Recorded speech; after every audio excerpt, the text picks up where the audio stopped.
Durante casi 2000 años, esta colina romana ha tenido un lugar especial en el corazón de los católicos en todo el mundo. Este es el Vaticano. Cada año, millones de personas visitan sus capillas y museos. Pero ahora los llevaremos a los lugares donde los turistas no tienen acceso. Tras puertas cerradas de uno de los lugares más misteriosos y reservados del mundo. El Vaticano es la sede central de la Iglesia Católica a nivel mundial. Es donde el Papa vive y trabaja. Buenos días. Y difunde el Evangelio a más de 1.000 millones de fieles. Los llevaremos más allá de la Basílica, donde el Papa vive sus momentos más íntimos. Y a los rincones más oscuros que guardan los secretos de esta antigua institución.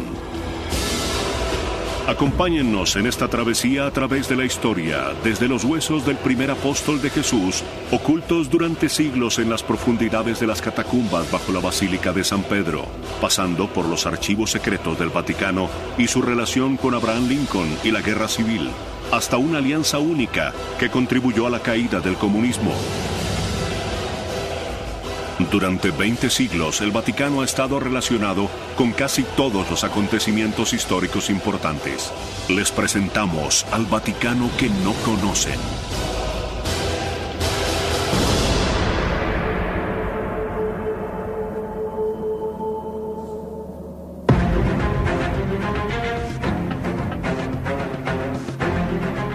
Domingo en Ciudad del Vaticano, el centro espiritual de los católicos de todo el mundo.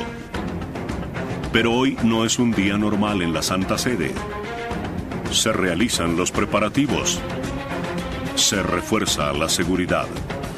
Y el Papa se dirigirá a la multitud de creyentes en la plaza de San Pedro.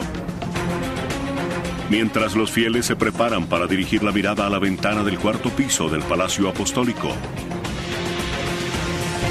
Su Santidad el Papa Benedicto está sentado al lado de otra ventana a 35.000 pies de altura.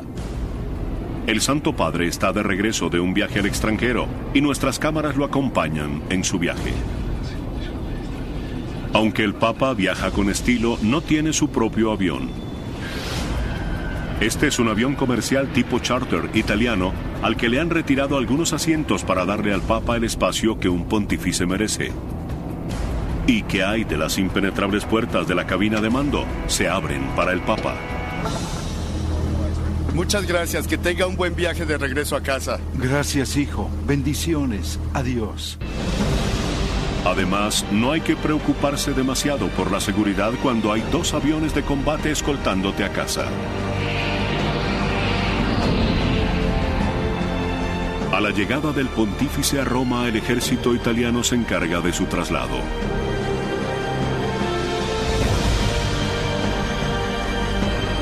Vuelan por encima del tráfico de Roma hasta su hogar en el Vaticano. Mientras su santidad está en camino, los secretarios personales del Papa Benedicto, Georg y Miroslav, se preparan para su llegada.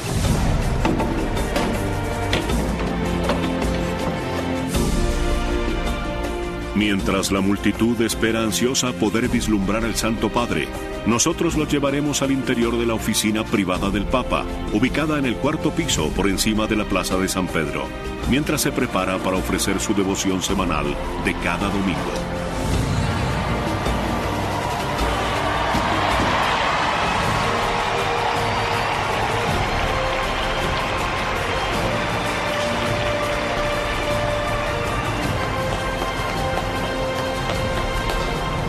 Queridos hermanos y hermanas, la lectura del Evangelio de este domingo es una bella tradición, aunque es muy difícil ver al Papa desde abajo en la plaza. Solo se observa una pequeña figura vestida de blanco. Es muy conmovedor.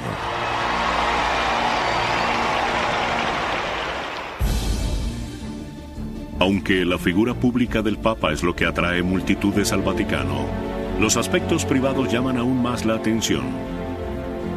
Con un área de apenas un poco más de 40 hectáreas, 8 ciudades del Vaticano caben dentro del Parque Central de Nueva York. Aunque es el país más pequeño del mundo, Tras sus muros se encuentran los secretos mejor guardados de la historia.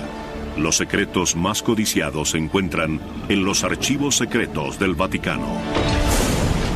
Durante siglos, las bóvedas secretas del Vaticano han sido objeto de especulaciones y teorías conspirativas. Algunos creen que albergan valiosos objetos robados en Jerusalén durante las cruzadas. Otros alegan que contienen documentos que demuestran que el Vaticano fue condescendiente con los nazis. Y el novelista Dan Brown se hizo famoso al sugerir que en dichos archivos podría haber pruebas de que Jesús fue padre de un niño.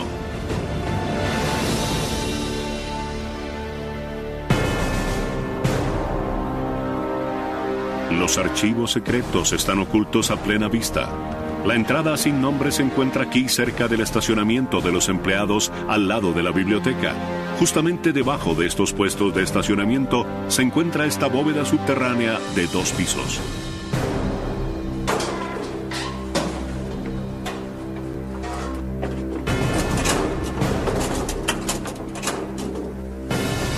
Solo los archivistas tienen acceso al interior de las bóvedas de los archivos.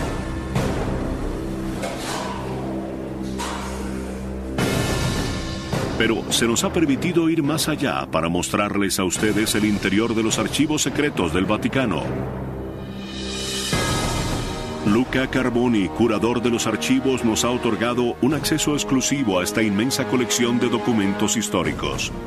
En estas bóvedas hay cerca de 80 kilómetros de estantes, siglos de documentos históricos, correspondencia de familias reales, cartas papales y memorandos ultrasecretos que están bien guardados.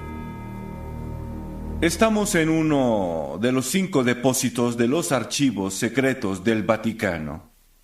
Por lo general, este depósito está restringido únicamente para el personal autorizado. Uno de los documentos más interesantes de los archivos es una nota escrita a mano por Miguel Ángel, que data de enero de 1550, mientras construía la cúpula de la Basílica de San Pedro. El Papa estaba enfermo y se habían suspendido los trabajos en la Basílica, por lo que Miguel Ángel suplicaba a un obispo el pago de los 3 meses de salario que les debían a sus trabajadores. «Se lo ruego, su ilustrísima», escribió, «por el amor de San Pedro, su servidor Miguel Ángel». Muchos creen que este es el origen del popular eufemismo en el idioma inglés, por el amor de Pedro. Increíblemente, esta carta apenas se descubrió en la última década. ¿Cómo una carta manuscrita de un artista tan famoso pudo haberse perdido durante tantos años? Napoleón es el culpable. En 1808, Napoleón estaba cerca de lograr su meta de dominar toda Europa. Con su ejército posicionado al norte de Italia, le exigió al Papa Pío VII que le entregara los estados pontificios a Francia. La respuesta del Papa fue la excomunión de Napoleón, por lo que éste ordenó que arrestaran al Papa. Luego, para afianzar su poderío sobre el papado, Napoleón ordenó el traslado de todos los archivos secretos a París. El Papa y los archivos secretos permanecieron encerrados durante casi 5 años. Tras la caída del Imperio Napoleónico en 1815, el Papa Pío quedó en libertad, pero el costo de transportar los archivos de regreso a Roma era muy alto. Por lo tanto, el cardenal que estaba a cargo de recuperar los archivos quemó algunos documentos. Otros miles se vendieron a mercaderes parisinos, quienes los utilizaron para envolver pan y pescado. Así que no es de extrañar que en la actualidad los archivistas continúen descubriendo documentos perdidos. Todavía estamos clasificando y ordenando los archivos. Por eso creo que aún quedan muchos documentos por descubrir. Pero, ¿cuáles son? No lo sé. Nuestras cámaras tienen acceso exclusivo a una serie de cartas privadas que se encuentran en los archivos. Las cartas ofrecen detalles asombrosos sobre la relación del Vaticano con Estados Unidos, como por ejemplo, esta carta casi nunca vista de la época de la Guerra Civil, que es tan frágil que se debe manipular con guantes blancos. Esta es una carta del presidente de los Estados Unidos de Norteamérica, Abraham Lincoln, al Papa. Data del año 1863. Esta es una carta formal, una carta burócrata en la que Lincoln le presenta al Papa a su enviado especial. Probablemente esta carta la escribió el secretario de Abraham Lincoln. Podemos ver la firma original del presidente en la parte posterior con una tinta diferente. Aquí tenemos la firma original del presidente Abraham Lincoln. Cuando Lincoln envió la carta, la guerra civil era atroz. Los soldados de la Confederación habían invadido el norte. La Unión había sufrido más de 250,000 bajas. No obstante, Lincoln no hace referencia al sangriento y mortal conflicto.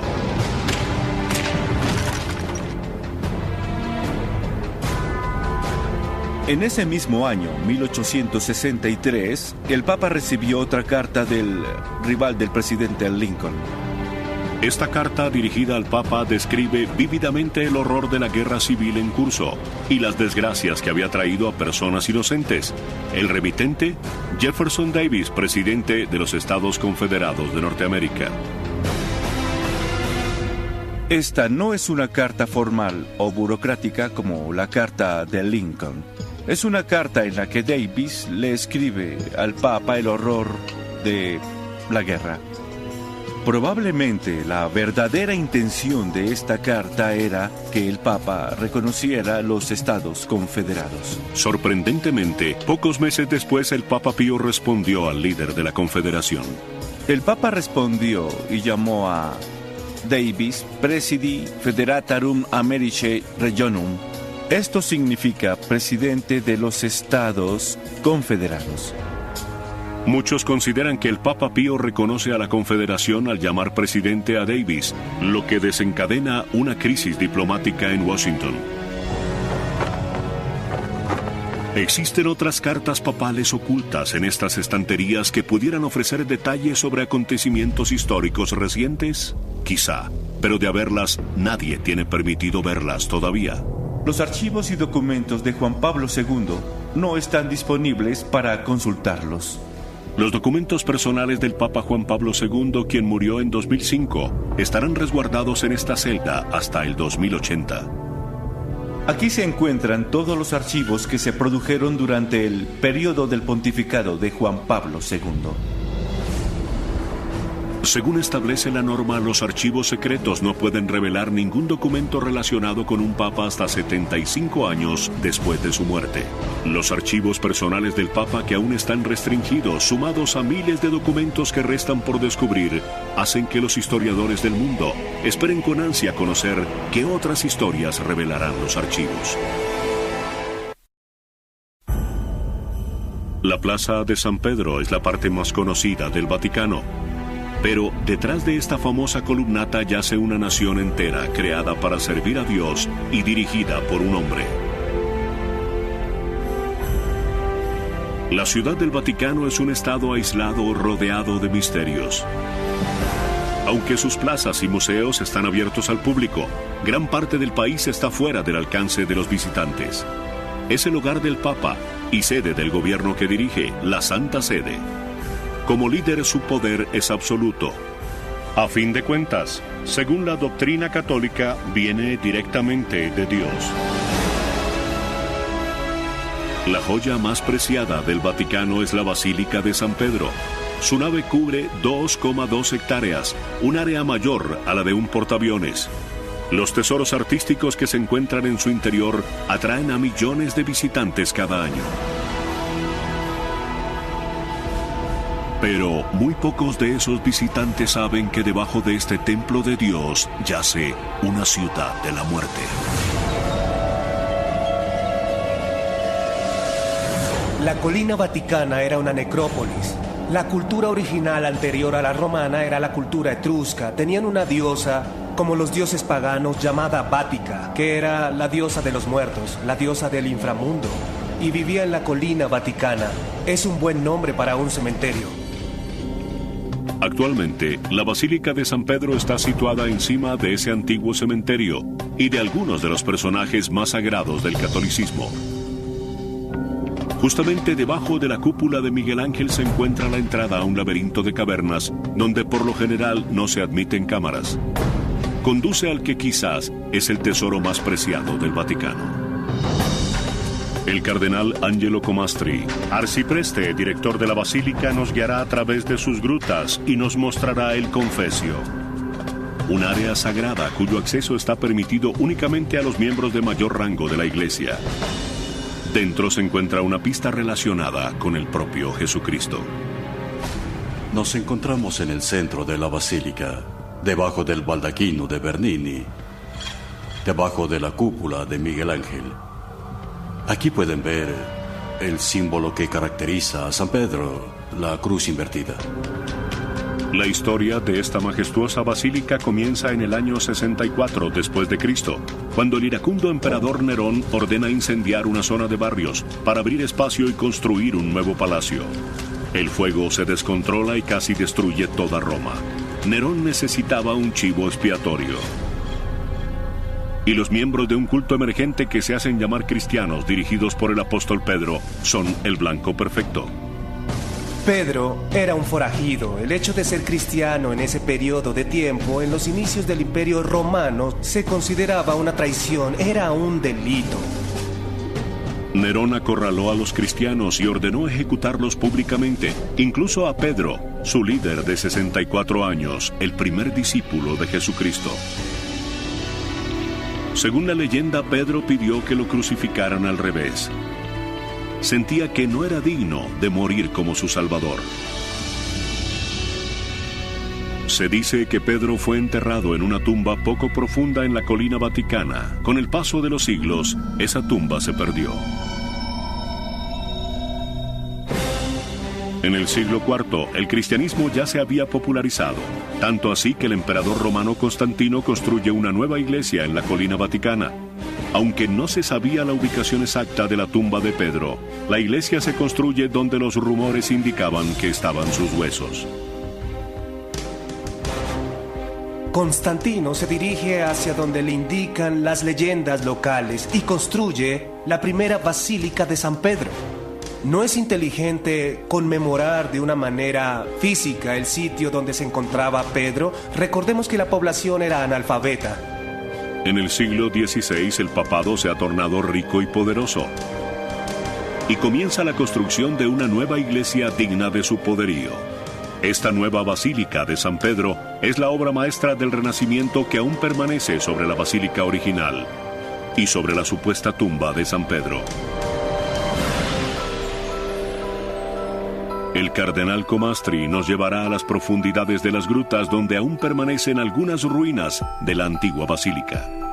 Nos dirigimos hacia el lugar más sagrado de la Basílica de San Pedro. El más sagrado lugar es la Capilla Clementina, donde se encuentran el altar original y el corazón de la antigua basílica. Pedro murió aquí. Aquí fue la crucifixión de Pedro. Su sangre impregnó toda la tierra de esta colina. La sepultura de Pedro es la razón por la que se construyó la basílica. Digamos que este es el cofre que guarda el tesoro de la basílica. El tesoro encontrado aquí no es oro ni plata, sino algo mucho más valioso, que aún yace enterrado debajo del altar de la capilla. Fue aquí en 1939 que se hizo un increíble descubrimiento durante el papado de Pío XII. Cuando los obreros excavaban debajo del suelo de la gruta para abrir espacio para la tumba de Pío XI, comenzaron a desenterrar ladrillos antiguos con misteriosas inscripciones y luego hallaron huesos. Durante décadas, arqueólogos del Vaticano excavaron en secreto debajo del suelo de la antigua basílica. Lo que hallaron es increíble. Debajo de la nave de la Basílica de San Pedro había un cementerio de la época de Cristo. A través de un pasadizo, al lado de la Capilla Clementina, el cardenal Comastri nos ofrece una visita exclusiva a este laberinto de catacumbas antiguas que solía estar oculto. Ahora podemos observar de cerca el resultado de la excavación que ordenó Pío XII. 9 metros debajo del altar de la Basílica de San Pedro, los arqueólogos descubrieron un nicho en cuya pared hallaron grabados rudimentarios. Son inscripciones hechas por los cristianos en los años 200 o 300 después de Cristo. Descubrieron una inscripción muy famosa en griego que decía Petros eni, Pedro está aquí. Pero ¿son estos grabados antiguos realmente prueba fehaciente de que este es el lugar donde descansa Pedro? También hallaron una abertura cubierta por completo de mármol, lo que indica que algo muy precioso se encontraba en ese compartimiento. Dentro del nicho había una caja llena de huesos. Al estudiarlo se demostró que eran los restos de un hombre de entre 60 a 70 años de edad, la edad de Pedro cuando se convirtió en mártir en la colina vaticana. En los huesos había rastros de hilos morados y dorados, característicos de las vestiduras de un cadáver enterrado en una tumba sencilla y fuerte indicio de que estos son los restos de San Pedro. Las posibilidades de que estos sean los huesos del apóstol Pedro son muy altas, pero sí es seguro que esta es la tumba de Pedro.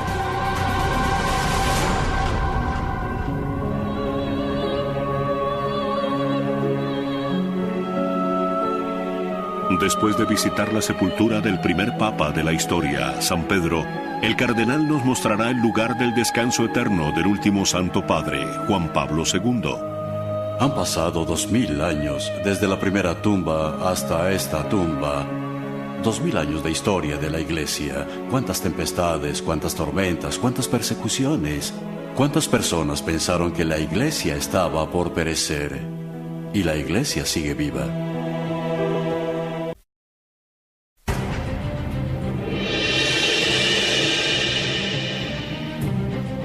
Julio de 2009. Hoy se hará historia en el Vaticano. El Papa Benedicto XVI espera un invitado muy especial.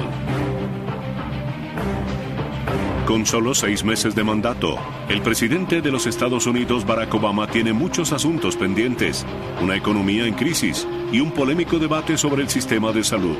Sin embargo, ha venido aquí para reunirse con el Papa.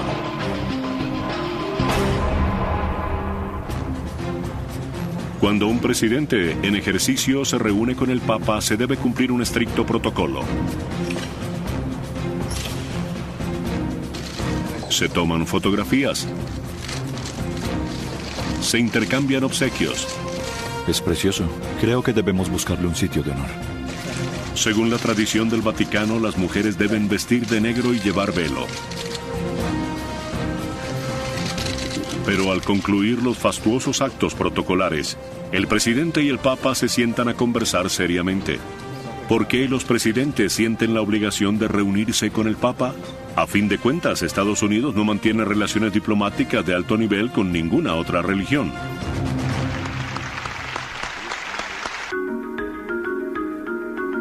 Esta relación es muy importante porque reúne al líder del mundo libre con uno de los principales líderes religiosos de la civilización occidental. Tuvimos la oportunidad exclusiva de entrevistar al embajador estadounidense Miguel Díaz, responsable de mantener el diálogo entre el presidente Obama y el Papa. No nos relacionamos con la Santa Sede bajo la perspectiva de una relación con la institución religiosa. Nuestro interés es la política exterior.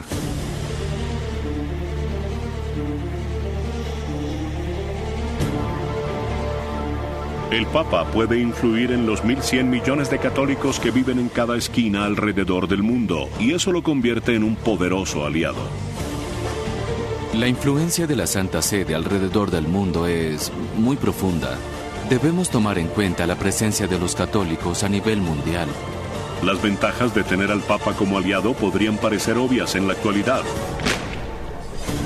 Pero esto no siempre ha sido así.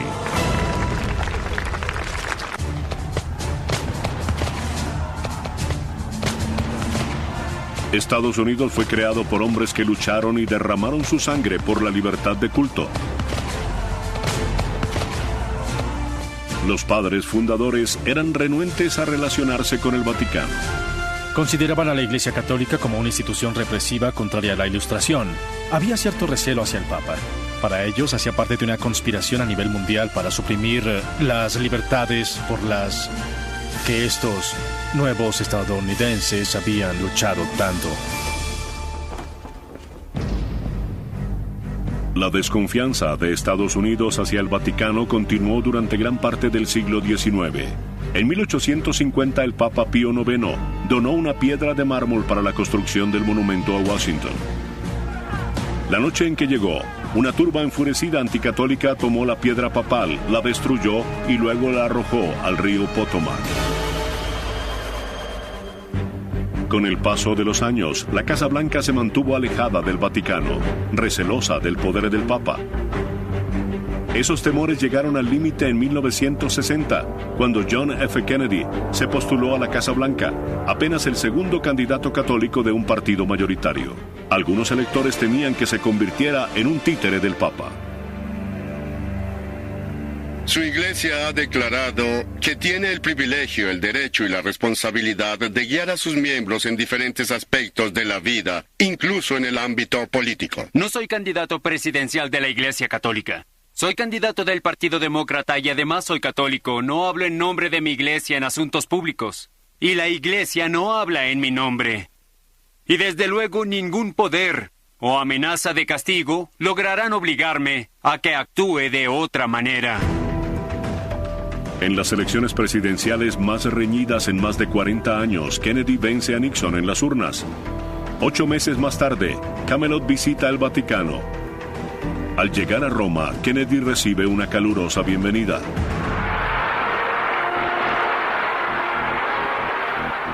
Pero en Estados Unidos algunos están preocupados.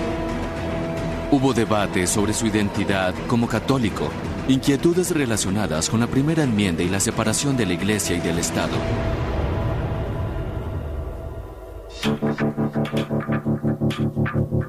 Kennedy sabe que el país tiene la mirada puesta en él. Cuando conoce al Papa, no besa el anillo papal según la tradición. En su lugar, Kennedy le da la mano. Los estadounidenses captan el mensaje. Kennedy no pondrá su religión por encima de su país.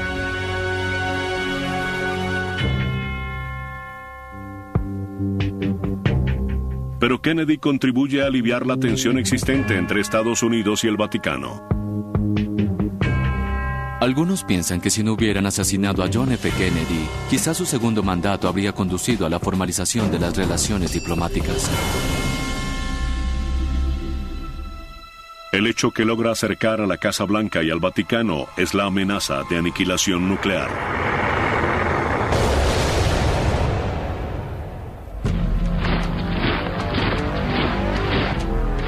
Cuando la Guerra Fría entre Estados Unidos y la Unión Soviética lleva a las superpotencias al borde de la Tercera Guerra Mundial, el Vaticano demuestra que puede ser un aliado estratégico de Estados Unidos.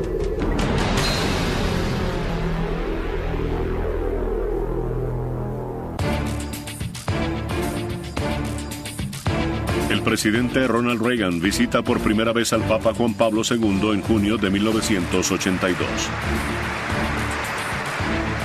El político conservador y el pontífice polaco llegan a la conclusión de que comparten una convicción, que el comunismo es una amenaza para los derechos humanos en todo el mundo. Muchos historiadores consideran que estos dos personajes históricos se unieron para lograr una meta en común.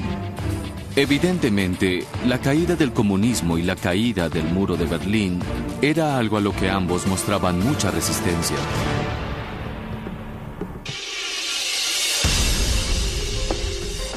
Mientras Reagan intimida a los soviéticos con un arsenal de misiles, el Papa Juan Pablo se reúne en secreto con el director de la CIA.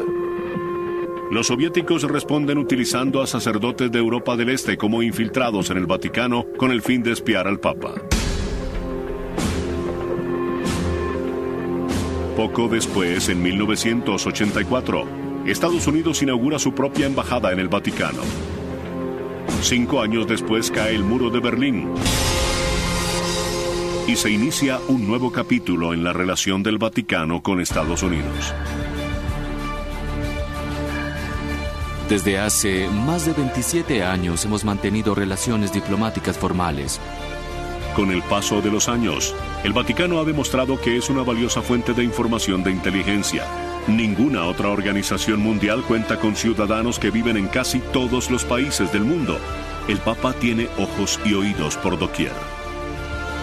Es por eso que esta relación es una gran oportunidad para escuchar al mundo.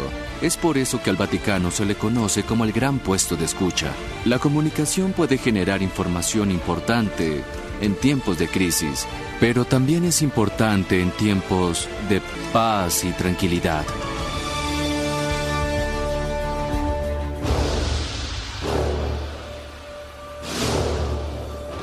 Para los espías de inteligencia estadounidenses, este puesto de escucha se ha convertido en un recurso de suma importancia. Una vez más, Estados Unidos y el Vaticano se enfrentan a un enemigo común. En 2008, Osama Bin Laden lanza una amenaza de muerte contra el Papa Benedicto. Luego vino la publicación de unos dibujos en el marco de una nueva cruzada en la que el Vaticano juega un papel muy importante y de larga data. Irónicamente, luego de los temores que se generaron a raíz de la religión católica del presidente Kennedy, es un comandante en jefe metodista quien más se acerca al Papa. George Bush se reunió en varias ocasiones con Juan Pablo II antes de su muerte y luego con el Papa Benedicto XVI. Eran hombres que pertenecían a dos iglesias con amplias diferencias y denominaciones diferentes, pero que compartían una visión cristiana del mundo y un compromiso con lo que ellos consideraban un valor universal. De manera que se formó una especie de baluarte contra el islamismo radical en la era del terrorismo. Esa fue una alianza clave. El 16 de abril del año 2008, el presidente Bush fue el anfitrión de una fiesta de cumpleaños para el Papa Benedicto en el jardín de la Casa Blanca. George Bush realmente no escatimó esfuerzos. Fue una visita fabulosa. Nunca lo olvidaré. Pocos papas han celebrado su fiesta de cumpleaños en la Casa Blanca. Creo que solo uno. Es una escena que los padres fundadores nunca habrían imaginado. Una prueba de cuán lejos ha avanzado la relación entre Estados Unidos y el Vaticano.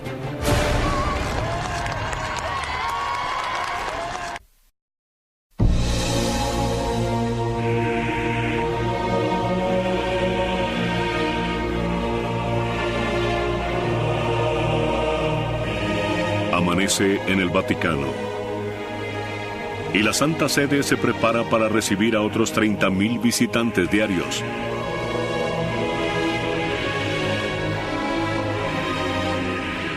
Pero mientras la plaza de San Pedro comienza a llenarse de turistas, arriba, los asistentes personales del Papa lo ayudan a prepararse para el ritual más sagrado.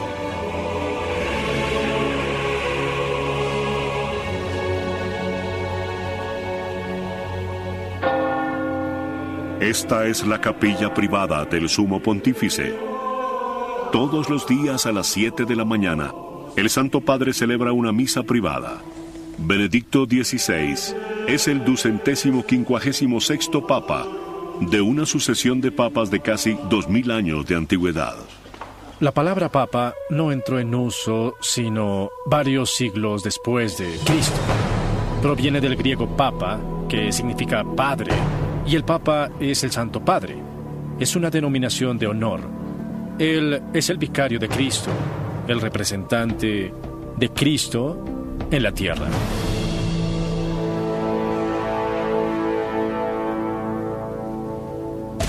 El Papa es también el jefe de Estado del gobierno de la Iglesia a nivel mundial, conocido como la Santa Sede. Los cardenales, hombres elegidos personalmente por el Papa, dirigen la Santa Sede.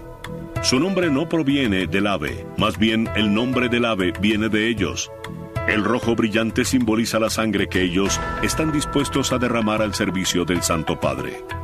Nadie puede dirigir una comunidad de 1.100 o 1.200 millones de fieles alrededor del mundo. Así que establecieron una superestructura administrativa. La figura del Papa es necesaria para que sirva de mediador y de árbitro, alguien que tenga la última palabra.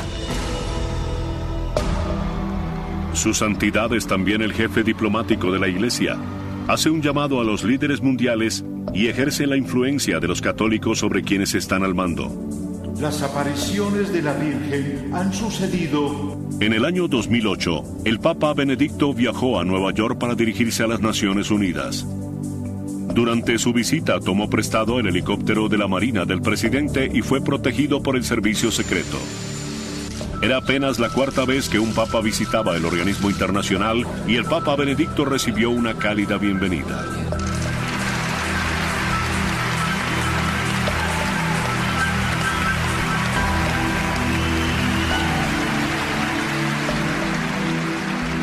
El pontífice también difunde el Evangelio a los 1.100 millones de católicos en todo el mundo.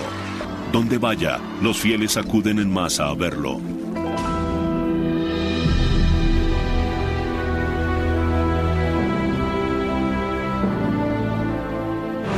En ocasiones más sombrías, como la visita a la zona cero con los socorristas, su sola presencia sagrada trae consuelo.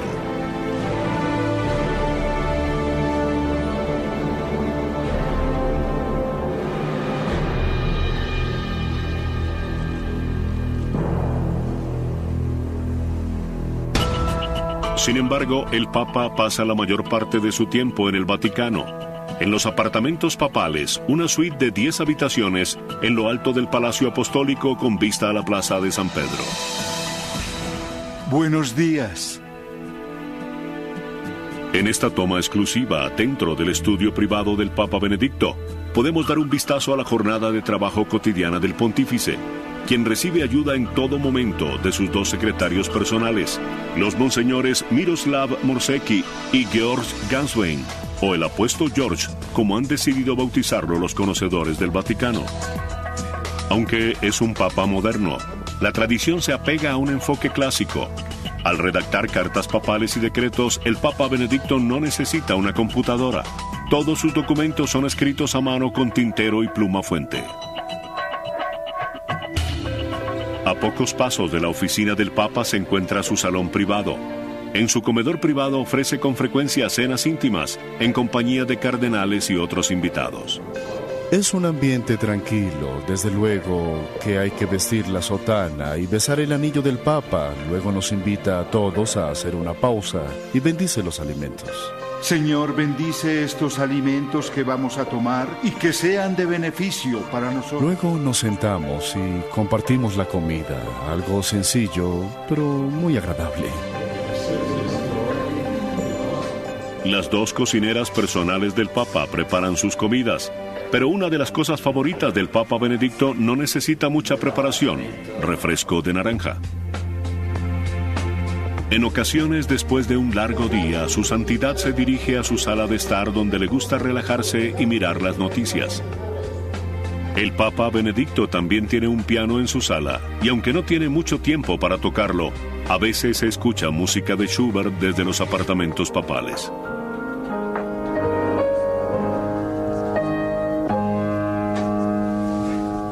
Quizás la habitación más impresionante del Papa sea un amplio armario denominado la sacristía. En su interior se encuentran algunos de los tesoros más valiosos del catolicismo que han heredado los papas durante siglos. El hermano Edward Delling es un monje agustiniano que nos otorga un acceso especial a esta invaluable colección. Esto no es un museo, es un tesoro, donde se conservan los objetos más preciados del Papa. El Papa actual todavía utiliza algunos de estos artículos. Según la tradición de varios siglos de antigüedad, él y otros dos monjes están a cargo de cuidar las vestiduras, mitras y otros accesorios del Papa. Increíblemente, la única responsabilidad terrenal de estos monjes es cuidar estos preciosos objetos. Por aquí tenemos las diferentes mitras. Esta la utilizó el Papa Juan Pablo II. Estos son los anillos que utilizaron varios papas. Luego tenemos las cruces pectorales que, por lo general, el Papa se pone encima. Aquí se guarda el bastón del Papa, denominado báculo. El Papa Benedicto lo utiliza en las procesiones más importantes.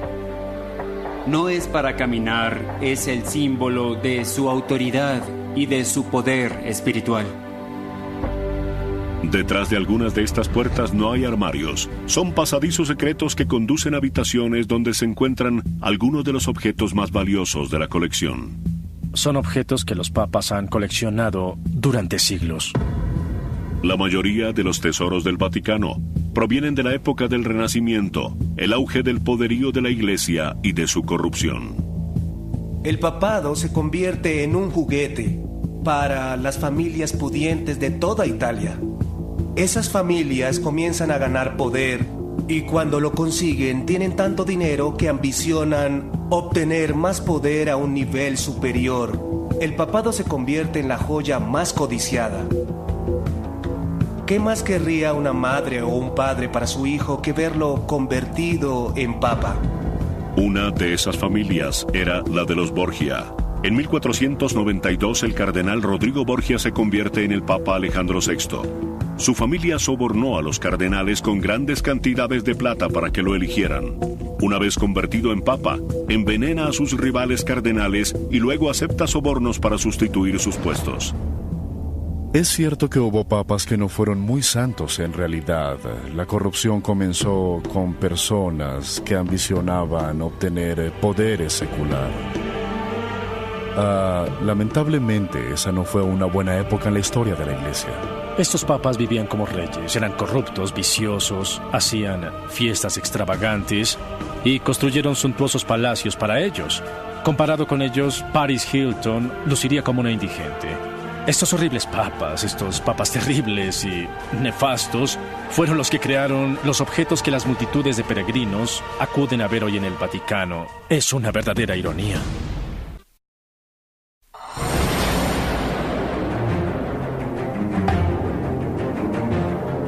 En el interior del Vaticano se encuentra una habitación. Esta contiene los tesoros más valiosos del Papa. Las vitrinas de la sacristía papal están llenas de preciosos objetos en plata y oro, invaluables obsequios de monarcas europeos que tienen siglos de antigüedad. Y esta es apenas una fracción de la riqueza de la Iglesia.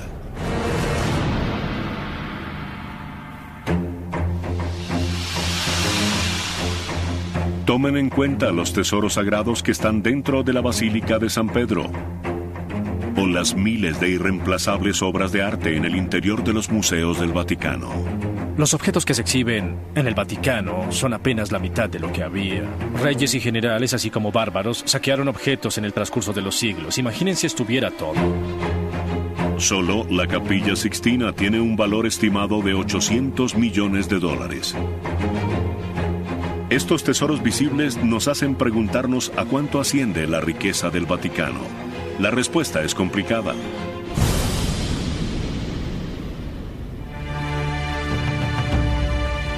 La gente visita el Vaticano y piensa, la iglesia es rica. Pero muchos de esos objetos son obras de arte sacro. No se pueden robar una pintura del Vaticano y venderla, ni ofrecerla en eBay. Son piezas invaluables. El fastuoso arte que vemos en el Vaticano se originó en el auge del poderío del papado durante el Renacimiento.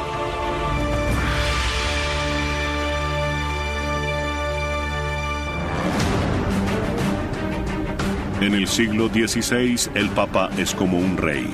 Gobierna sobre un amplio territorio denominado los Estados Pontificios.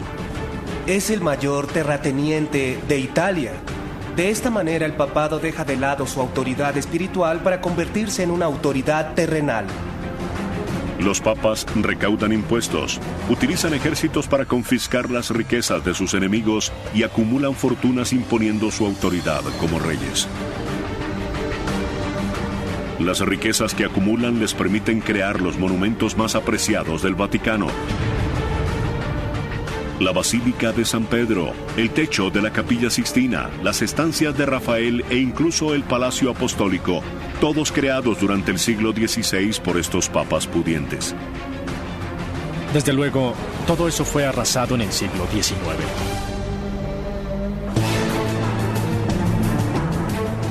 En 1870 el imperio del Papa se derrumba. El rey Víctor Manuel marcha a lo largo de Italia y logra unir todos sus territorios bajo un solo mando. por primera vez, desde los días del Imperio Romano, Italia está unida. Forzaron al Papa y a las fuerzas papales a retirarse a la ciudad de Roma y luego, algunos años después, a las 44 hectáreas del estado de la Ciudad del Vaticano que conocemos en la actualidad. Víctor Manuel es aclamado como el padre de la Italia moderna, pero para el papado es un desastre. El Papa, quien gobierna toda Italia central, se retira en el interior de los muros del Vaticano.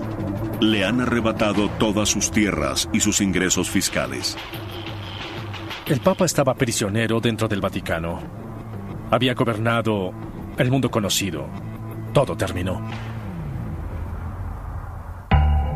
Aunque parezca increíble, a principios del siglo XX el Vaticano estaba en bancarrota. Finalmente, en 1929, Italia acuerda permitirle al Vaticano constituirse como un país independiente y le paga al Papa $92 millones, 1.100 millones de dólares actuales, como compensación por la pérdida de los estados pontificios. Con ese capital inicial y las donaciones de católicos en todo el mundo, el Vaticano comienza a recuperar sus finanzas. Entonces, ¿cuánto dinero tiene el Vaticano actualmente? La mayoría de las respuestas se pueden encontrar en este importante edificio de 4 pisos. Detrás de la Basílica de San Pedro se encuentra el Palacio de la Gobernación, el Capitolio de la Ciudad del Vaticano. Sus enormes puertas casi nunca se abren para quienes no sean empleados oficiales del Vaticano. Pero al subir al segundo piso, encontraremos la oficina del presidente de la Gobernación. Yo le reporto al Santo Padre, claro. El Santo Padre es la cabeza de este pequeño estado. El Papa está a la cabeza del Vaticano, pero el cardenal Giovanni Laiolo es quien dirige las operaciones del día a día en el estado de la Ciudad del Vaticano, incluso las finanzas. Estamos a cargo de todo lo que respecta a la vida cotidiana de una ciudad pequeña que también es un estado. Somos responsables de la seguridad, respondemos por el orden en el país, del tráfico, y también velamos por los museos. Sin embargo, según las cifras del presupuesto del cardenal, la Ciudad del Vaticano no percibe muchos ingresos. Nuestros ingresos provienen de la boletería de los museos del Vaticano, de 2 pequeñas tiendas que tenemos para nuestros empleados y de la emisión de estampillas y monedas de euro. Eso es todo. Ni siquiera se recaudan impuestos. No hay impuestos. El estado de la Ciudad del Vaticano es el país más feliz del mundo en ese sentido.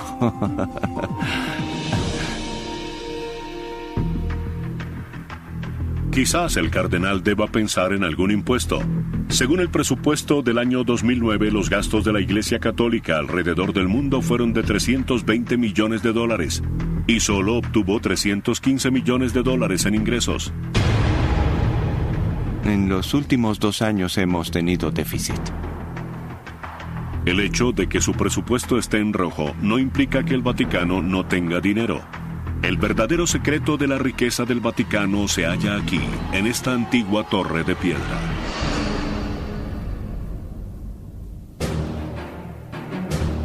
Es la sede de una de las instituciones financieras más reservadas del mundo, el Instituto para las Obras de Religión, mejor conocido como el Banco del Vaticano.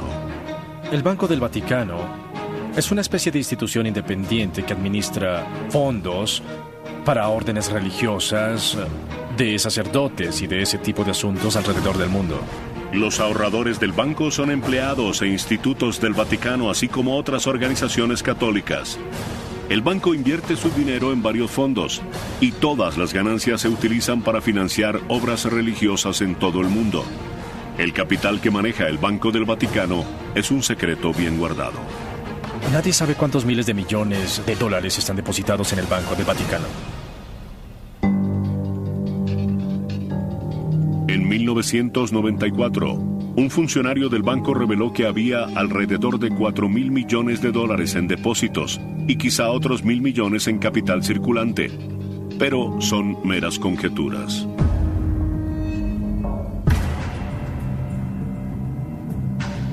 Lo que sí sabemos es que la Iglesia y sus diócesis locales son uno de los más grandes terratenientes del mundo. Se estima que el valor de sus propiedades en la ciudad de Nueva York se eleva a más de 2.500 millones de dólares. En Roma, el terreno que ocupa el Vaticano está valorado en alrededor de 1.500 millones de dólares.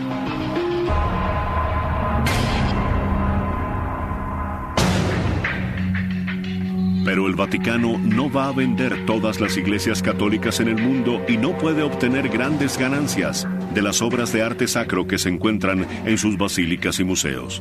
Hay personas que dicen que deberían vender todas las obras y utilizar el dinero para ayudar a los pobres. Es una noble idea, pero las magníficas obras de arte del Vaticano son también una herencia cultural y un legado de Italia. El Papa se considera un protector de ese legado. Pero a pesar de las ganancias del Banco del Vaticano, nadie gana salarios elevados o bonos anuales. No es una operación que produzca dinero. Todos los ingresos se emplean para financiar la misión del Papa dirigida a las organizaciones benéficas.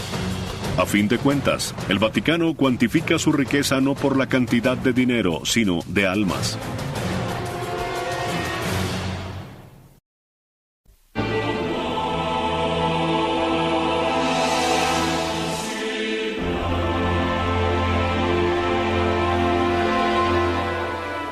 Entre los miles de adoquines de granito en la plaza de San Pedro se halla una única losa blanca. Marca el lugar de una de las mayores fallas de seguridad en la historia del Vaticano. A las 5:15 de la tarde se oyeron unos disparos.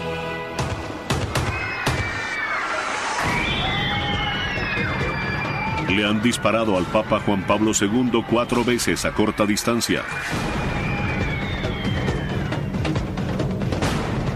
En un hospital cercano, los médicos lo operan durante 5 horas. El pistolero es un hombre turco de 23 años llamado Mehmet Ali Akka, un francotirador entrenado que recientemente había escapado de una prisión turca mientras cumplía una sentencia por homicidio.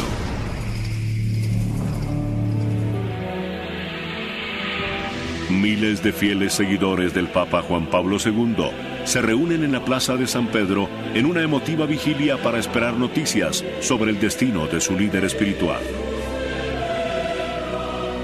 Era como el fin del mundo, no saber si viviría o no. Fue un momento muy, pero muy difícil.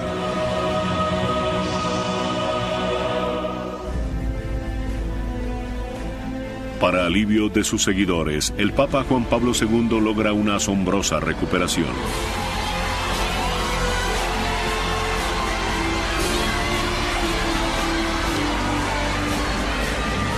Pero para quienes protegen al Papa, nada volverá a ser igual.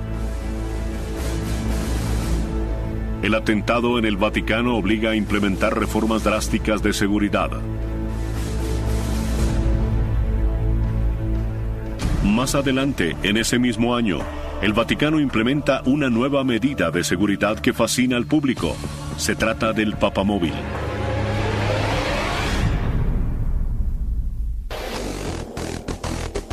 El Papamóvil que el Papa Benedicto utiliza actualmente es una camioneta Mercedes-Benz clase M personalizada.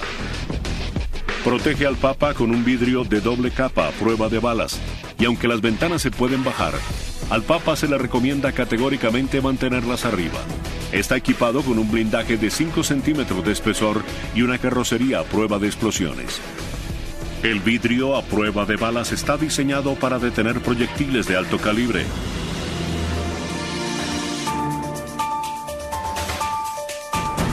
Cuando celebra audiencias públicas en la Plaza de San Pedro, el Papa Benedicto prefiere utilizar un auto descapotable, lo que lo hace más accesible a la multitud y también pone nervioso a su cuerpo de seguridad.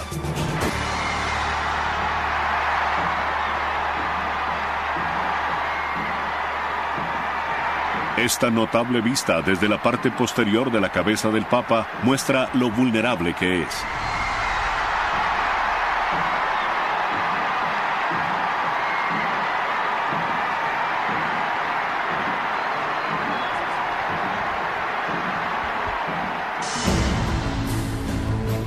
El principal responsable de su seguridad es el Dr. Domenico Gianni, director de la Gendarmería del Vaticano. El cuerpo de la Gendarmería es la policía del Estado del Vaticano y está a cargo de todos los asuntos relativos a la seguridad. Los miembros de la Gendarmería siempre están alerta porque, aunque parezca increíble, la Ciudad del Vaticano tiene la tasa de criminalidad más alta del mundo, si se mide en función de su escasa población.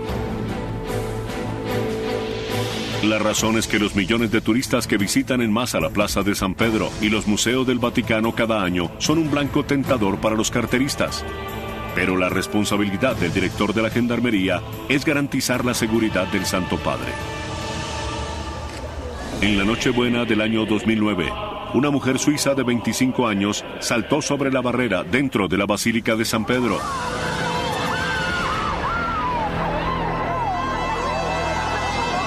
La atacante logró alar al Papa Benedicto hacia el piso de mármol de la basílica, pero gracias a su equipo de seguridad el Papa salió ileso. Al estar expuesto a ataques como estos y amenazas contra su vida donde quiera que vaya, un cuerpo de seguridad vestido de civil parecido al Servicio Secreto de Estados Unidos acompaña al Santo Padre. Pero los gendarmes no son los únicos que protegen a su santidad. Una orden militar de élite ha defendido a los papas durante siglos.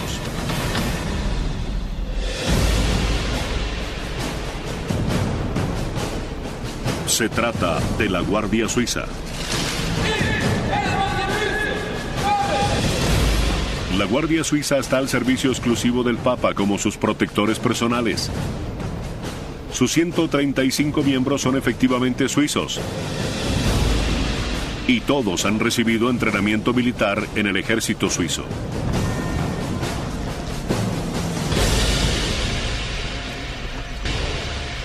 El cuartel de la Guardia Suiza está ubicado en el área más antigua del Vaticano, a pocos pasos de los apartamentos papales, lo que permite a la Guardia actuar con rapidez a la hora de defender al Santo Padre.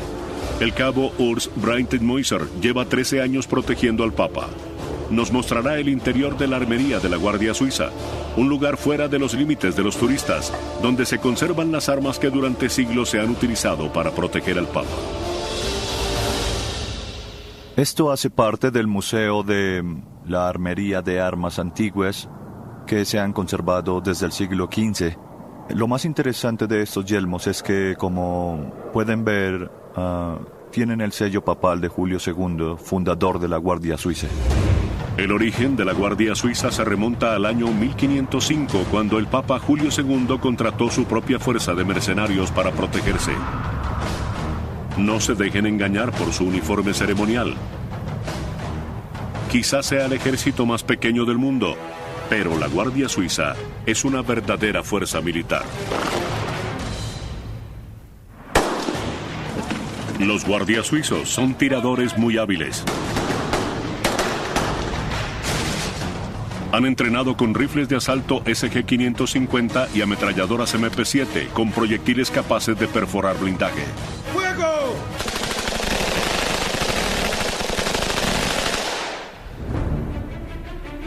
El 6 de mayo de cada año, la Guardia celebra una ceremonia muy especial donde no se permite la entrada al público.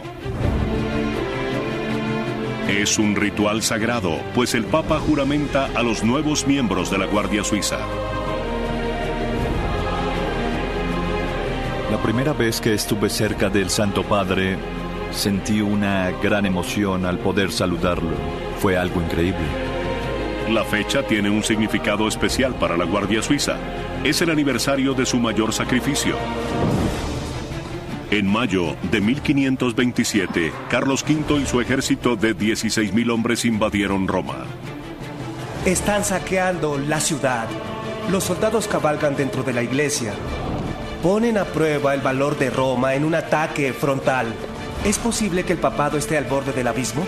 Superados en número y enfrentados a una muerte segura, 147 guardias suizos se mantuvieron firmes en las escaleras de la Basílica de San Pedro mientras saqueaban la antigua ciudad. Fueron masacrados, pero su misión fue un éxito. Mientras daban su vida por el Santo Padre, un destacamento de guardias escoltó al Papa Clemente a salvo fuera del Vaticano. Tuvo que huir para salvarse. Tuvo que salir corriendo y la Guardia Suiza, esos mercenarios fueron quienes lo salvaron. Huyó a través de un pasadizo secreto desde la iglesia hasta el castillo de Sant'Angelo. El Passetto di Borgio es una ruta de escape de 804 metros de largo construido dentro de una pared en el año 852. Este pasadizo, otrora secreto, conduce desde el Vaticano hasta el castillo de Sant'Angelo, fuertemente amurallado. Desde aquí el Papa Clemente resistió contra los invasores durante 8 días antes de rendirse, pero la Guardia Suiza y el Passetto habían salvado su vida.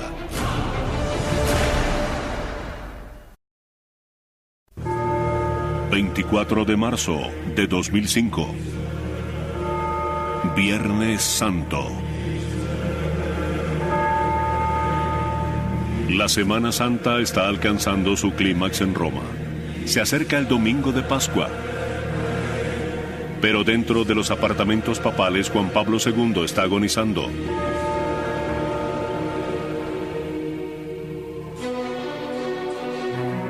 En la última estación de la tradicional procesión del Vía Crucis del Viernes Santo, en el Coliseo Romano, su imagen transmitida en vivo desde su capilla privada da la bienvenida a los fieles. No lo sabía. En lugar de ver a los fieles en su capilla privada, debió ver a los fieles que estaban en el Coliseo. Casi comienzo a llorar porque fue un momento muy conmovedor.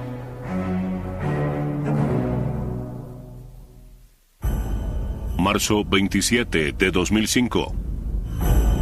Domingo de Pascua. 2 días más tarde, el Papa se asoma a su ventana decidido a bendecir a la multitud. Permanece en la ventana durante 12 agonizantes minutos, rechazando la ayuda e intentando hablar.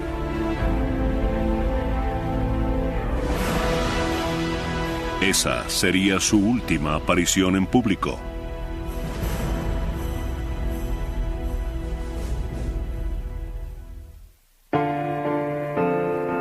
Durante los próximos días, decenas de miles de fieles comienzan a concentrarse en la plaza de San Pedro y permanecen en vigilia.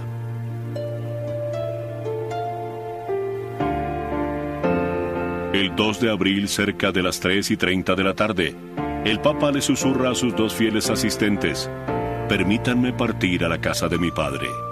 Luego cae en coma. A las 9:37 de la noche, el Papa Juan Pablo II es declarado muerto. A las 9:37, nuestro Santo Padre, Juan Pablo II, ha regresado a la morada celestial del Padre Eterno.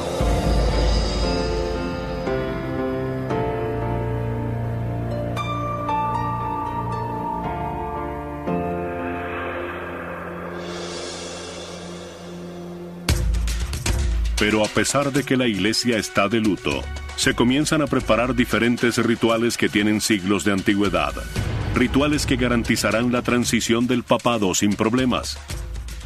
La muerte de un papa es el detonante de un sistema bien establecido. Se deben seguir ciertos procedimientos, no se puede dudar.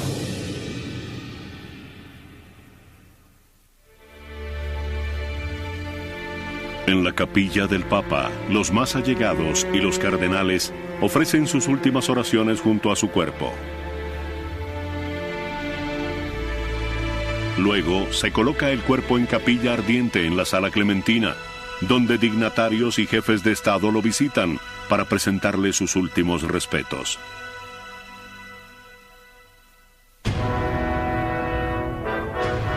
Finalmente, el cuerpo se coloca en la Basílica de San Pedro, donde el público puede llorar la pérdida de su líder.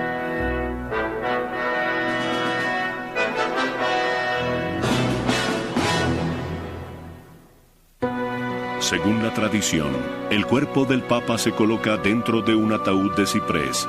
Las manos y el rostro se cubren con seda blanca. Al finalizar las últimas oraciones, descienden el cuerpo a las catacumbas debajo de la Basílica de San Pedro, su lugar del descanso eterno.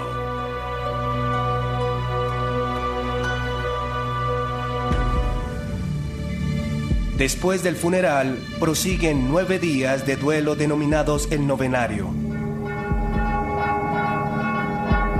Una de las razones de este retraso es asegurarse de que todos los cardenales de la Iglesia tengan tiempo suficiente para regresar a Roma. Deben regresar para cumplir con uno de sus deberes más sagrados, elegir el próximo sumo pontífice.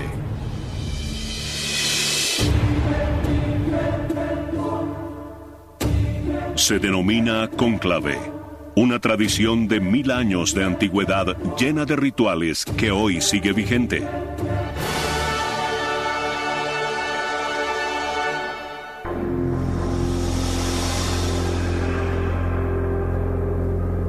En esta histórica toma del cónclave más reciente en la Capilla Sixtina, los cardenales colocan la mano sobre la Biblia y juran mantener en secreto el procedimiento.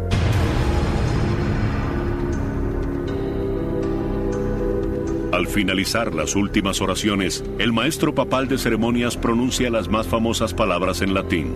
Extra omnis. Eso significa literalmente fuera todos los ajenos. El término cónclave proviene del latín cum clavis, bajo llave. Los cardenales se encierran bajo la mirada vigilante de las figuras del mural de Miguel Ángel, El Juicio Final.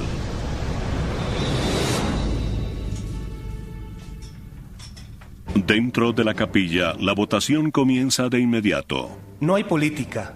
Se sientan y en unas tarjetas en donde está impresa la frase Eligo in sumo pontifice, elijo como sumo pontífice a... escriben un nombre disimulando su caligrafía. Doblan la tarjeta y caminan por la nave de la Capilla Sixtina sosteniéndola en alto para que todos puedan ver que van a emitir un voto. Los votos se cuentan y se registran. Si un cardenal obtiene 2 tercios o 2 tercios más 1, es definitivo. Ese cardenal es el nuevo papa. De lo contrario, votan de nuevo. Puede haber hasta 4 votaciones en un día, 2 en la mañana y otras 2 en la tarde. Afuera, en la plaza, la multitud espera con ansias la decisión. Cuando se cuentan los votos, se queman a modo de ceremonia, lo que emite un humo que se ha convertido en uno de los símbolos más icónicos del Vaticano. Sale humo negro si no se ha elegido el papa y humo blanco si ya hay papa. Esta popular tradición tiene solo 200 años de antigüedad y no siempre ha sido predecible. La elección de Juan Pablo II se anunció en medio de cierta confusión porque nadie estaba seguro de lo que indicaban las señales de humo provenientes de la parte superior de la Capilla Sixtina. Así que nadie sabía si aún había papa o no. La estufa que se utilizó en el cónclave del año 2005 tiene como objetivo lograr emitir bien las señales de humo. Colocaron un dispositivo de alta tecnología y 2 compartimientos diferentes para producir el humo. La estufa que utilizaron los cardenales en el último cónclave era muy compleja. Olvidaron abrir la campana, así que el humo se devolvió al interior de la Capilla Sixtina y comenzó a subir al techo y a cubrir los bellos murales de Miguel Ángel, los cuales habían limpiado y restaurado por primera vez en 400 años. Los cardenales miraban hacia arriba y pensaban, Dios mío, ¿qué hemos hecho?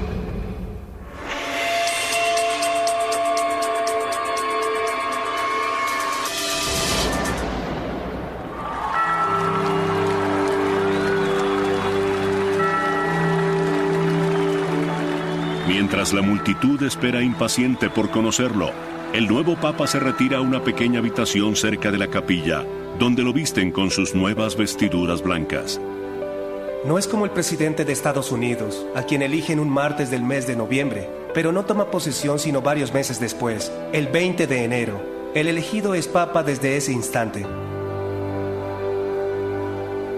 Luego, el nuevo papa regresa a la Capilla Sixtina para saludar a los cardenales y anuncia su nuevo nombre. Cuando se elige al papa, se le pregunta cómo quiere ser llamado. ¿Por qué el papa cambia de nombre? En el año 533 se eligió a un papa cuyo nombre era Mercurio. Consideraron que era una mala idea que el papa tuviera el nombre de un dios pagano, así que tomó por nombre Juan, fue Juan II. La última vez que un papa no cambió de nombre fue en el 1500.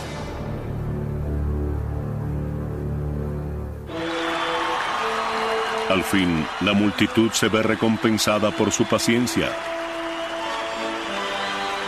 El cardenal de 78 años, Joseph Ratzinger, se ha convertido en el Papa Benedicto XVI, un líder mundial, dirigente de una iglesia a nivel mundial con más de 1.000 millones de fieles.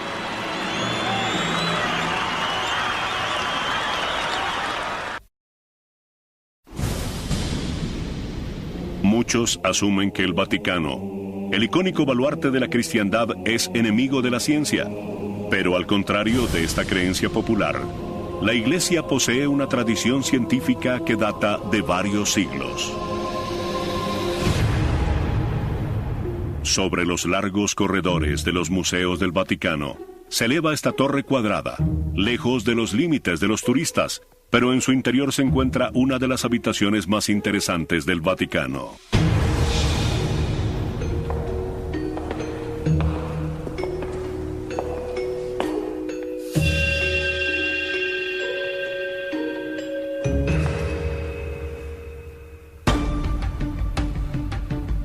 Se le conoce como la Torre de los Vientos y fue construida en 1580. En el año 45, Julio César instituyó el calendario juliano.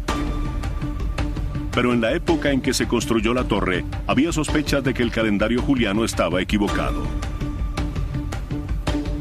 Esta habitación es un instrumento científico creado para mostrarle al Papa que el antiguo calendario juliano estaba equivocado. Esta habitación se diseñó para comprobar la exactitud del calendario, midiendo la altitud del Sol al mediodía, en función de las estaciones meteorológicas. Al mediodía, el Sol proyecta un punto de luz cerca de este meridiano. En el equinoccio de primavera, el rayo de sol debía caer en este símbolo grabado en el piso, pero llegado el momento, el rayo cayó afuera. Ello demostró que el calendario estaba equivocado. Un año solar era 11 minutos más corto de lo que se había planteado. Con el paso del tiempo, esos minutos se tornaron significativos.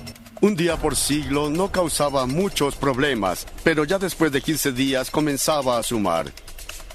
Por lo tanto, el Papa Gregorio XIII ordenó eliminar 10 días del mes de octubre de 1582 del calendario.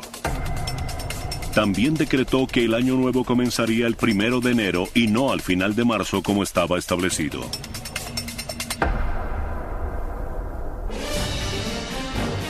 Las colonias protestantes estadounidenses tardaron en adoptar el nuevo sistema del Papa y utilizaron el antiguo calendario durante los siguientes 200 años, por lo que continuaron celebrando el Año Nuevo al final de marzo. Los estadounidenses eran considerados tontos y es probable que esa sea la razón por la que el 1 de abril se le conoce como el Día de los Tontos de Abril. Durante los siglos XVII y XVIII, la Iglesia estaba a la vanguardia de los descubrimientos científicos. La mayoría de los científicos europeos vivían en monasterios. Quienes estudiaban las ciencias realmente eran los nobles, los médicos y los clérigos. ¿Cómo se le llama a la recopilación de datos? Trabajo clerical. ¿Por qué se llama así? Porque lo realizaban los clérigos. Pero fue justamente en este periodo de exploración científica que la Iglesia ganó la reputación de ser enemiga de la ciencia. Las personas utilizan el ejemplo de Galileo para alegar que la Iglesia está contra la ciencia. Galileo Galilei, conocido actualmente como el padre de la ciencia moderna, era un físico, astrónomo y matemático italiano del siglo XVII. Inspirado en las teorías de Copérnico, descubrió pruebas de que la Tierra en realidad giraba alrededor del Sol. La idea de que la Tierra giraba en torno al Sol y no al contrario, como se había pensado hasta ahora, infundió mucho miedo. El Vaticano no estaba preparado para aceptar ese hecho. Detrás de la decisión del juicio y la sentencia de Galileo había mucho temor y también era una cuestión de autoridad. No les gustó que Galileo les demostrara que estaban equivocados y que no hubiera cómo negarlo. Así que dijeron, sí podemos negarlo porque no es un hecho hasta que nosotros digamos que lo es. Compareció ante la Inquisición, bajo sospecha de herejía. Lo obligaron a retractarse públicamente de sus descubrimientos. Galileo fue sentenciado a arresto domiciliario, por lo que se vio obligado a mantener sus hallazgos a puerta cerrada durante el resto de su vida. El Vaticano ha progresado mucho desde la época de Galileo, y ya no asume que las palabras de la Biblia sean hechos científicos. Una característica de un libro científico es que dentro de 10 años estará desactualizado. La Biblia no ha perdido vigencia, por lo tanto la Biblia no es un libro científico y no ayuda en nada a intentar convertirla en un libro científico.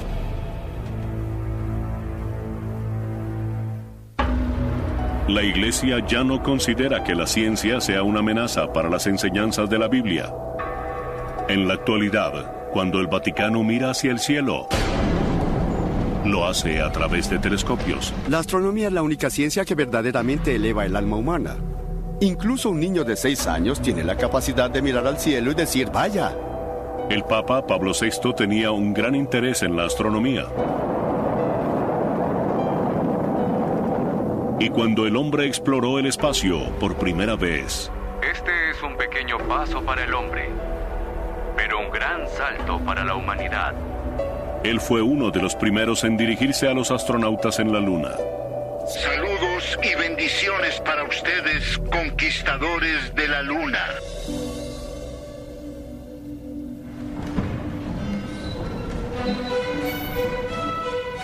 El Observatorio del Vaticano se encuentra al lado de la residencia de verano del Papa en la localidad de Castel Gandolfo. Mírenlo bien porque no está en ninguna excursión. Desde aquí el Vaticano continúa su tradición de apoyar a los sacerdotes científicos. Trabajamos principalmente en proyectos científicos que la NASA u otras grandes organizaciones nunca financiarían, bien sea porque son especulativos, porque llevan mucho tiempo o porque no se puede tener un proyecto listo a tiempo para obtener un puesto vitalicio. No debemos preocuparnos por eso.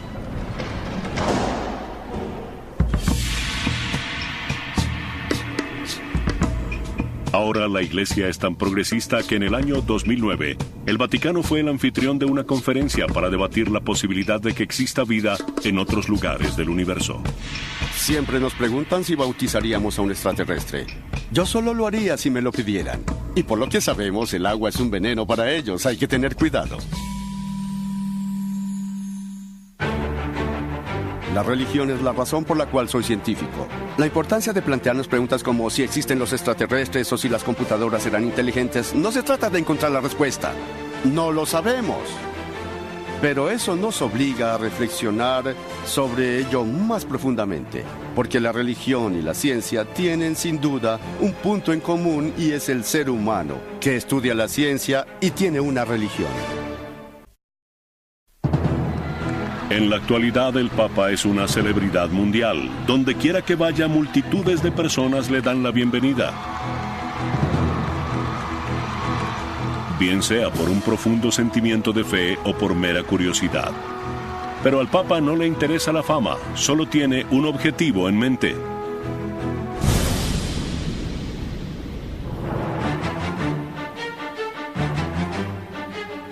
La razón de ser del papado y de la Iglesia es dar la salvación a los fieles, hacer que crean en Jesucristo como su Salvador y logren entrar al cielo. Para difundir las enseñanzas del catolicismo, la Iglesia utiliza todas las herramientas que tenga a su alcance. En una cultura que valora la fama, el Papa se ha convertido en una celebridad. El Papa ha aprovechado la cultura y los medios de comunicación de la era moderna para predicar el Evangelio todo el tiempo. En la Edad Media, el Papa era un general porque la manera más eficiente de difundir el Evangelio era a través de los ejércitos. Hubo conversiones a la fuerza, las cruzadas. Se han cometido terribles pecados en el nombre del Evangelio, precisamente por parte de los líderes católicos, quienes se supone deben encarnar esos valores del Evangelio. Con el paso de los siglos, el mensaje de la Iglesia ha sido siempre el mismo, pero el Vaticano ha hallado una manera menos sangrienta de difundir el Evangelio. 12 de febrero de 1931 era una fría mañana de febrero en Roma mientras la limusina papal se detenía fuera de un edificio en la colina vaticana. Pío XI descendió del vehículo. El Papa Pío XI consideró importante el uso de un nuevo medio, la radio, para lograr comunicarse con las personas más allá de la frontera de la Ciudad del Vaticano y de las fronteras de Italia. Él fue el único que llamó al ganador del Premio Nobel de Física, Guglielmo Marconi, para que le instalara una estación de radio. Olvidamos lo importante que fue Marconi en 1929. Él fue el Bill Gates de la tecnología, él fue el Graham Bell de la tecnología. Recibió una llamada del Papa Pío XI Y este le dijo: he oído hablar del nuevo invento. No entiendo cómo funcionan las ondas de radio, pero sí sé cómo me pueden ayudar. Pueden hacer llegar mi mensaje a los confines de la Tierra. Marconi trabajó durante 2 años para instalar Radio Vaticano, y este es el micrófono que Pío XI utilizó en la transmisión de su primer mensaje de radio. Por primera vez en la historia, los católicos alrededor del mundo podían realmente escuchar la voz del Papa. Hasta hace 150 o 200 años, la mayoría de los católicos no sabían quién era el Papa, ni siquiera su nombre. ¿Pueden imaginar entonces la emoción que significaba escuchar la voz del Papa? Eso era revolucionario.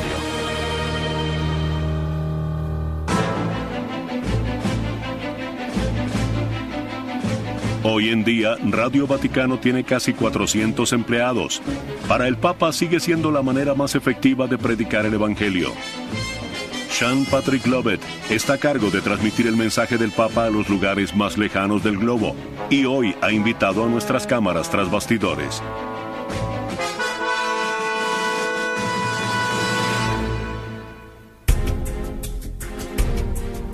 Transmitimos en 40 idiomas diferentes, representamos a 90 nacionalidades diferentes, así que tenemos una especie de Naciones Unidas en miniatura aquí. En muchos de los países donde el Vaticano desea transmitir su mensaje, la radio es el único vínculo con el mundo exterior.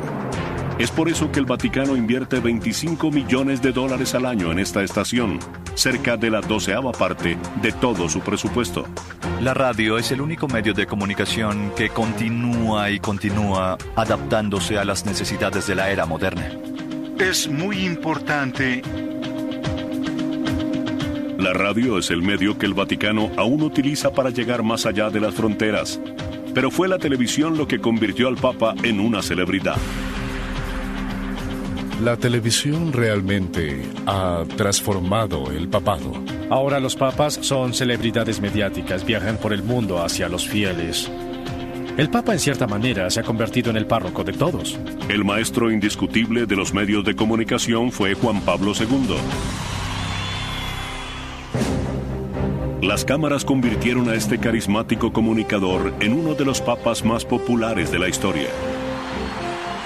Debido a que Juan Pablo II había sido actor, tenía el don de comunicarse con las personas utilizando habilidades teatrales sin ser dramático.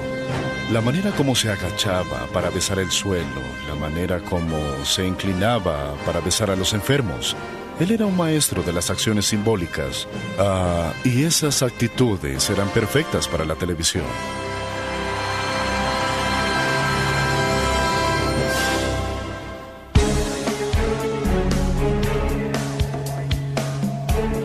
En la actualidad, un nuevo medio de comunicación se ha convertido en una nueva herramienta de evangelización para el Vaticano y podría transformar el papado una vez más. Esta es la era del Vaticano cibernético. Cada papa ha debido predicar según la época en la que se encuentra, sea a través de Facebook o Twitter. Jesús predicaba sobre las aves en el cielo y ahora tuiteamos sobre el Evangelio.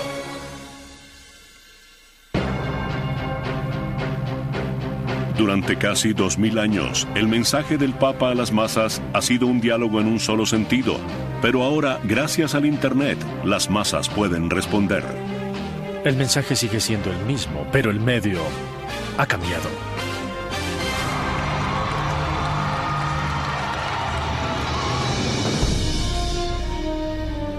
Inquebrantable en su propósito y sin embargo adaptable según la época, el Vaticano es un lugar único en la Tierra. Es una entidad espiritual y sin duda ha habido cambios en estos 2000 años, pero la Iglesia es una constante moral y doctrinal en una sociedad de culto que cambia constantemente.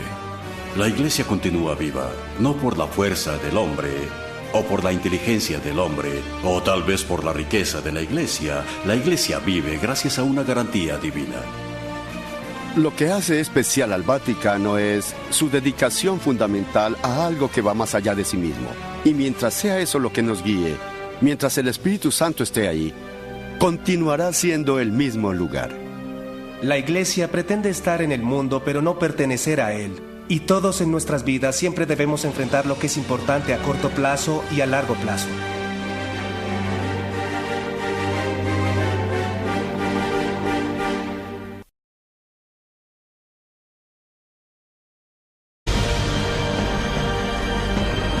Vuelan por encima del tráfico de Roma hasta su hogar en el Vaticano.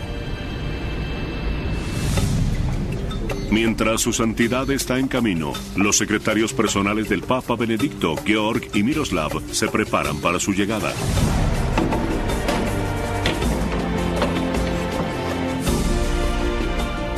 Mientras la multitud espera ansiosa poder vislumbrar al Santo Padre, nosotros los llevaremos al interior de la oficina privada del Papa, ubicada en el 4º piso por encima de la Plaza de San Pedro, mientras se prepara para ofrecer su devoción semanal de cada domingo.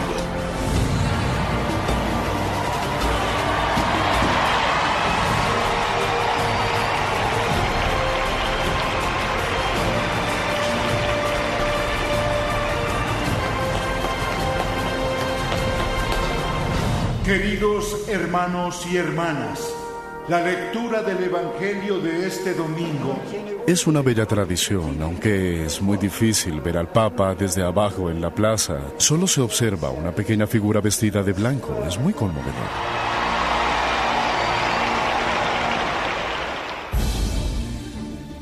Aunque la figura pública del Papa es lo que atrae multitudes al Vaticano, los aspectos privados llaman aún más la atención. Con un área de apenas un poco más de 40 hectáreas, 8 ciudades del Vaticano caben dentro del Parque Central de Nueva York. Aunque es el país más pequeño del mundo, tras sus muros se encuentran los secretos mejor guardados de la historia. Los secretos más codiciados se encuentran en los archivos secretos del Vaticano. Durante siglos, las bóvedas secretas del Vaticano han sido objeto de especulaciones y teorías conspirativas. Algunos creen que albergan valiosos objetos robados en Jerusalén durante las cruzadas. Otros alegan que contienen documentos que demuestran que el Vaticano fue condescendiente con los nazis. Y el novelista Dan Brown se hizo famoso al sugerir que en dichos archivos podría haber pruebas de que Jesús fue padre de un niño.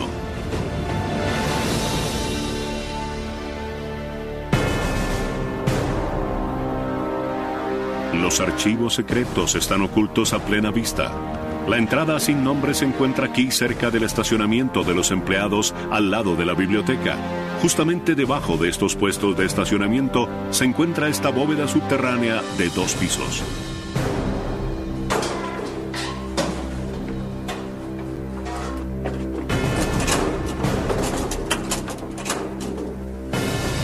Solo los archivistas tienen acceso al interior de las bóvedas de los archivos.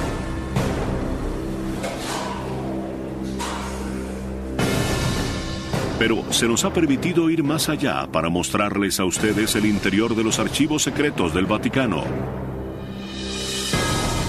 Luca Carboni, curador de los archivos, nos ha otorgado un acceso exclusivo a esta inmensa colección de documentos históricos. En estas bóvedas hay cerca de 80 kilómetros de estantes, siglos de documentos históricos, correspondencia de familias reales, cartas papales y memorandos ultrasecretos que están bien guardados. Estamos en uno de los 5 depósitos de los archivos secretos del Vaticano. Por lo general, este depósito está restringido únicamente para el personal autorizado. Uno de los documentos más interesantes de los archivos es una nota escrita a mano por Miguel Ángel, que data de enero de 1550, mientras construía la cúpula de la Basílica de San Pedro.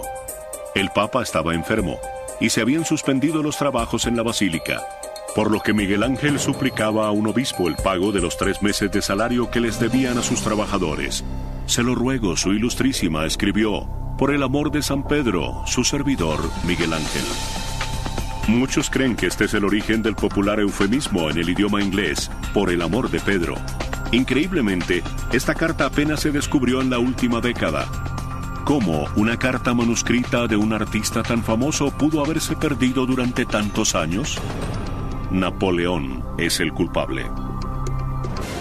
En 1808, Napoleón estaba cerca de lograr su meta de dominar toda Europa.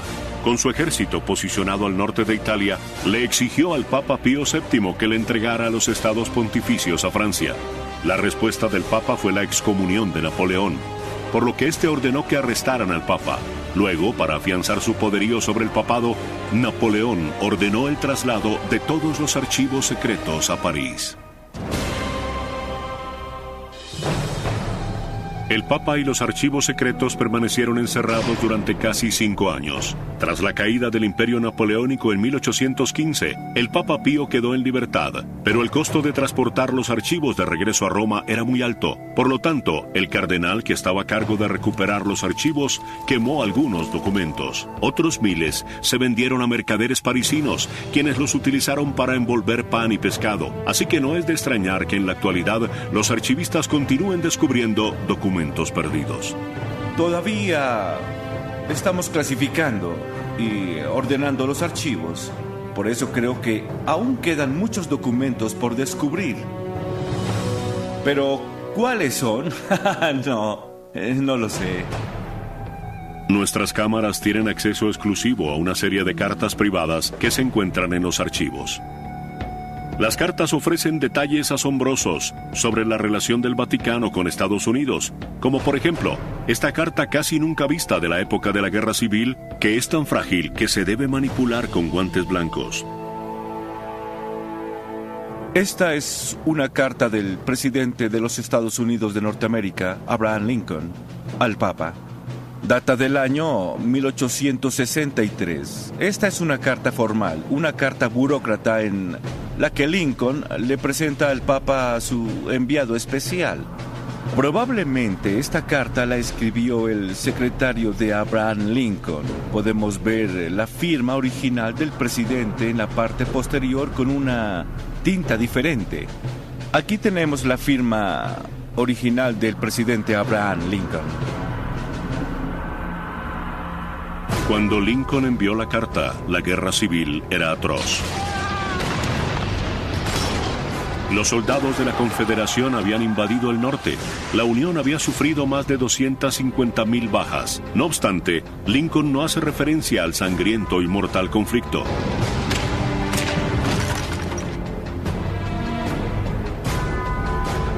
En ese mismo año, 1863, el Papa recibió otra carta del rival del presidente Lincoln. Esta carta dirigida al Papa describe vívidamente el horror de la guerra civil en curso y las desgracias que había traído a personas inocentes. El remitente, Jefferson Davis, presidente de los Estados Confederados de Norteamérica. Esta no es una carta formal o burocrática como la carta de Lincoln. Es una carta en la que Davis le escribe al Papa el horror de la guerra. Probablemente la verdadera intención de esta carta era que el Papa reconociera los Estados Confederados. Sorprendentemente, pocos meses después el Papa Pío respondió al líder de la Confederación. El Papa respondió y llamó a Davis Presidi Federatarum Americae Regionum. Esto significa presidente de los Estados Confederados. Muchos consideran que el Papa Pío reconoce a la Confederación al llamar presidente a Davis, lo que desencadena una crisis diplomática en Washington. ¿Existen otras cartas papales ocultas en estas estanterías que pudieran ofrecer detalles sobre acontecimientos históricos recientes? Quizá, pero de haberlas, nadie tiene permitido verlas todavía. Los archivos y documentos de Juan Pablo II no están disponibles para consultarlos. Los documentos personales del Papa Juan Pablo II, quien murió en 2005, estarán resguardados en esta celda hasta el 2080. Aquí se encuentran todos los archivos que se produjeron durante el periodo del pontificado de Juan Pablo II. Según establece la norma, los archivos secretos no pueden revelar ningún documento relacionado con un papa hasta 75 años después de su muerte. Los archivos personales del papa, que aún están restringidos, sumados a miles de documentos que restan por descubrir, hacen que los historiadores del mundo esperen con ansia conocer qué otras historias revelarán los archivos. La Plaza de San Pedro es la parte más conocida del Vaticano. Pero detrás de esta famosa columnata yace una nación entera creada para servir a Dios y dirigida por un hombre. La Ciudad del Vaticano es un estado aislado rodeado de misterios. Aunque sus plazas y museos están abiertos al público, gran parte del país está fuera del alcance de los visitantes. Es el hogar del Papa y sede del gobierno que dirige, la Santa Sede. Como líder, su poder es absoluto. A fin de cuentas, según la doctrina, durante casi 2000 años, esta colina romana ha tenido un lugar especial en el corazón de los católicos en todo el mundo. Este es el Vaticano. Cada año, millones de personas visitan sus capillas y museos. Pero ahora los llevaremos a los lugares donde los turistas no tienen acceso. Tras puertas cerradas de uno de los lugares más misteriosos y reservados del mundo. El Vaticano es la sede central de la Iglesia Católica a nivel mundial. Es donde el Papa vive y trabaja. Buenos días. Y difunde el Evangelio a más de 1.000 millones de fieles. Los llevaremos más allá de la basílica, donde el Papa vive sus momentos más íntimos, y a los rincones más oscuros que guardan los secretos de esta antigua institución. Acompáñennos en esta travesía a través de la historia, desde los huesos del primer apóstol de Jesús, ocultos durante siglos en las profundidades de las catacumbas bajo la Basílica de San Pedro, pasando por los archivos secretos del Vaticano y su relación con Abraham Lincoln y la Guerra Civil, hasta una alianza única que contribuyó a la caída del comunismo. Durante 20 siglos, el Vaticano ha estado relacionado con casi todos los acontecimientos históricos importantes. Les presentamos al Vaticano que no conocen.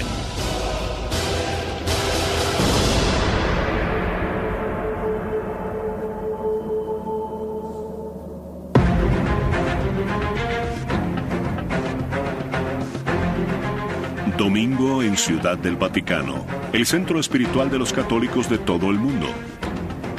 Pero hoy no es un día normal en la Santa Sede. Se realizan los preparativos. Se refuerza la seguridad. Y el Papa se dirigirá a la multitud de creyentes en la plaza de San Pedro. Mientras los fieles se preparan para dirigir la mirada a la ventana del cuarto piso del Palacio Apostólico. Su Santidad el Papa Benedicto está sentado al lado de otra ventana a 35.000 pies de altura. El Santo Padre está de regreso de un viaje al extranjero y nuestras cámaras lo acompañan en su viaje. Aunque el Papa viaja con estilo, no tiene su propio avión. Este es un avión comercial tipo charter italiano al que le han retirado algunos asientos para darle al Papa el espacio que un pontífice merece. ¿Y qué hay de las impenetrables puertas de la cabina de mando? Se abren para el Papa. Muchas gracias. Que tenga un buen viaje de regreso a casa. Gracias, hijo. Bendiciones. Adiós. Además, no hay que preocuparse demasiado por la seguridad cuando hay 2 aviones de combate escoltándote a casa. A la llegada del pontífice a Roma, el ejército italiano se encarga de su traslado. La católica viene directamente de Dios. La joya más preciada del Vaticano es la Basílica de San Pedro.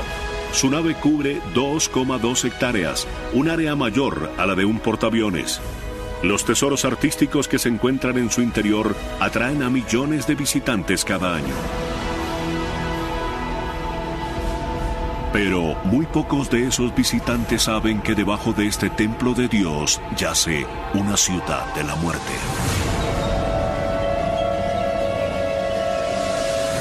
La colina vaticana era una necrópolis. La cultura original anterior a la romana era la cultura etrusca. Tenían una diosa, como los dioses paganos, llamada Batica, que era la diosa de los muertos, la diosa del inframundo, y vivía en la colina vaticana. Es un buen nombre para un cementerio. Actualmente, la Basílica de San Pedro está situada encima de ese antiguo cementerio y de algunos de los personajes más sagrados del catolicismo. Justamente debajo de la cúpula de Miguel Ángel se encuentra la entrada a un laberinto de cavernas donde por lo general no se admiten cámaras. Conduce al que quizás es el tesoro más preciado del Vaticano. El cardenal Angelo Comastri, arcipreste, director de la Basílica, nos guiará a través de sus grutas y nos mostrará el Confesio, un área sagrada cuyo acceso está permitido únicamente a los miembros de mayor rango de la Iglesia. Dentro se encuentra una pista relacionada con el propio Jesucristo. Nos encontramos en el centro de la basílica, debajo del baldaquino de Bernini, debajo de la cúpula de Miguel Ángel. Aquí pueden ver el símbolo que caracteriza a San Pedro, la cruz invertida. La historia de esta majestuosa basílica comienza en el año 64 después de Cristo, cuando el iracundo emperador Nerón ordena incendiar una zona de barrios para abrir espacio y construir un nuevo palacio. El fuego se descontrola y casi destruye toda Roma. Nerón necesitaba un chivo expiatorio. Y los miembros de un culto emergente que se hacen llamar cristianos, dirigidos por el apóstol Pedro, son el blanco perfecto. Pedro era un forajido. El hecho de ser cristiano en ese periodo de tiempo, en los inicios del Imperio Romano, se consideraba una traición, era un delito. Nerón acorraló a los cristianos y ordenó ejecutarlos públicamente, incluso a Pedro, su líder de 64 años, el primer discípulo de Jesucristo. Según la leyenda, Pedro pidió que lo crucificaran al revés. Sentía que no era digno de morir como su Salvador. Se dice que Pedro fue enterrado en una tumba poco profunda en la colina vaticana. Con el paso de los siglos, esa tumba se perdió. En el siglo IV, el cristianismo ya se había popularizado, tanto así que el emperador romano Constantino construye una nueva iglesia en la colina vaticana. Aunque no se sabía la ubicación exacta de la tumba de Pedro, la iglesia se construye donde los rumores indicaban que